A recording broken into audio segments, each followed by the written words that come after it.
Hepto na nga, nakakatawa ngayon itong si Ben Horabalos na naturingan pang DILG Secretary ng Black Rider. Ng Pilipinas pala. Akala siguro nasa taping pa siya ng Black Rider. Hoy, magising ka, Ben Hor.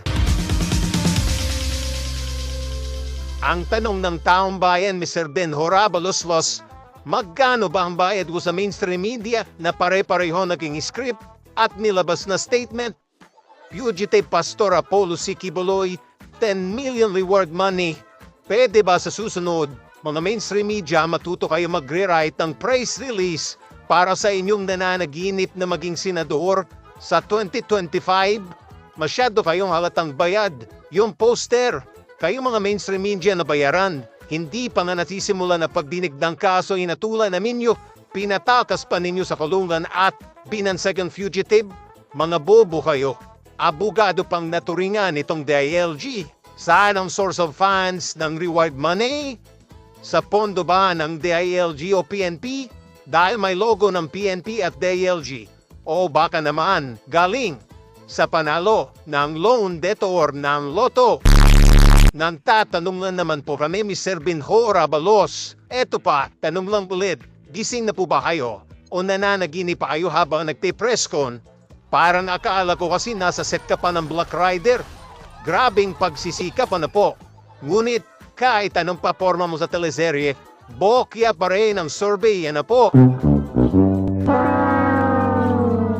Ang tindi ng galawan mo rito, pre. O ayan o, action star ang datingan pagpagligtas ng naapi. Sigurado sa isip ng Laos na ito, ganito sa loob ng banal na lupa. Kaya nagpadala ng 2 batalyon. Naku naman po. Ben Hor naman, alam mo pala ang banal na lupa eh. Ikaw kaya ang sumulong sa tunay na banal na lupa. Katulad ng ginawa mo rito sa Black Rider o bida-bida ka eh. Galing mo ang humawak ng barilo. Pulido. Nako Ben Hor, desperado na ba talaga? Malapit na kasi October at magpapaila ng COC. Pero bokya pa rin. Wala pa rin accomplishment. Kahit na nagkanda sugat-sugat ka na sa taping ng Black Rider eh. Bokya pa rin ano? Maraming salamat. Malaking accomplishment kasi si Pastor Quiboloy, ano po? Malaking isda, ano po, Mr. Ben Hor? Pero di mahuli-huli. Hindi siya pwedeng tumakas. Buti pa si Banatbay. Alam ko nasan si Pastor Quiboloy. Nasan ba si Pastor Banatbay? Nakita ko na si Pastor. Alam niyo kung asaan? Nasa puso ng mga membro niya. Pero yung batalyon ng pulis na sinalaula ang sacred grounds ng banal na lupa, palpak na palpak, kahit ano pang kumpas ni Boy Banag sa'yo, na hanggang ngayon ay tikom ang bibig, pero nakakakanta sa konsyerto sa palasyo, palpak pa rin. Kaya pariwag-diwag na ngayon ng 10 million, ganansyado pa rin, di ba? Sabi nga, $2 million ang bounty di umano na nakapatong kay Pastor. Kaya, ganansyado pa rin kayo. O mga kababayan, di pa ba kayo nagtataka? Tila world record na pagpapalit ng mga station commander sa Davao City? Nangyari na noong nakaraan, tapos ngayon naman, ilang beses pa bang reshuffling? Anli ba? Ngayon, 19 station commander sa Davao City ang tinanggal sa pwesto ng kauubo pa lang na si Brigadier General Nicolas Torre. Normal pa ba ito? Tila mayroong significant organizational shift ng layunin ay address ang naging kapalpakan di umano ng mga kapulisan sa rehiyon ng Davao. Ang sinasabi daw na rason ang pagkapalpak nito sa paghuli sa pastor, isang high-profile figure na nalalagay ngayon sa legal at criminal na investigasyon pero hindi pa napapatunayan na may sala. Tandaan niyan, ang sisteto, naging inutil raw ang mga station commanders na pagalawin ang arrest order kaya ang naging desisyon, tsugi ang mga commanders. Dahil accountability daw nila ito di umano at ito mayon ang bagong layunin ng mga bagong upo na commander upang magkaroon ng tiisin order sa Davao. By hook or by crook, dapat mahuli talaga si Pastor Quiboloy.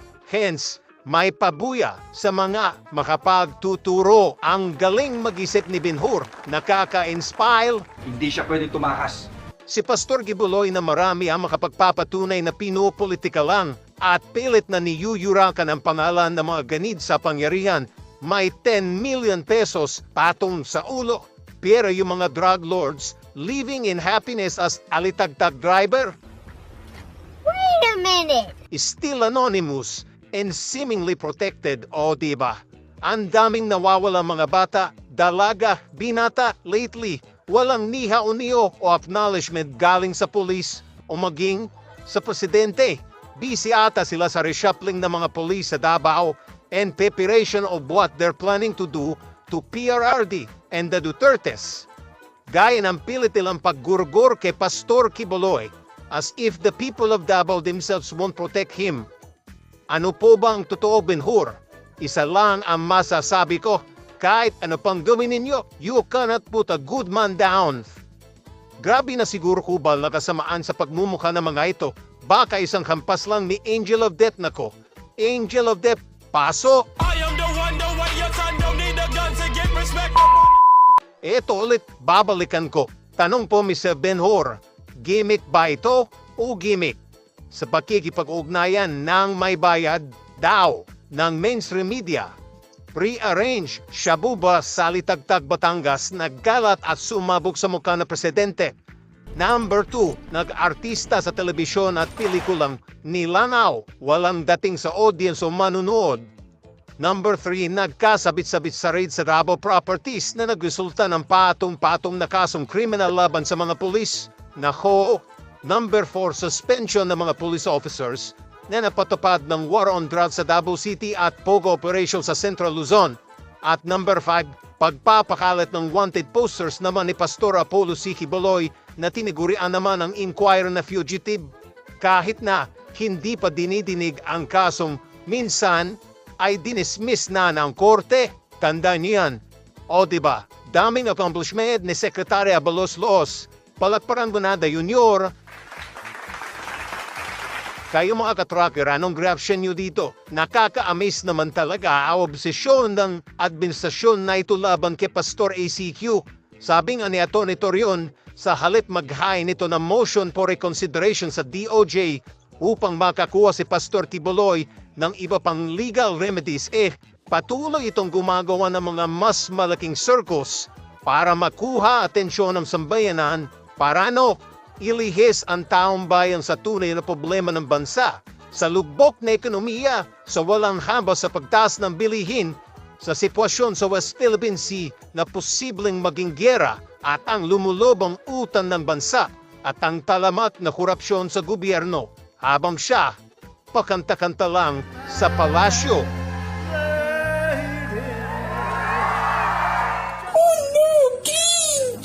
Thanks, but no thanks, Mr. President.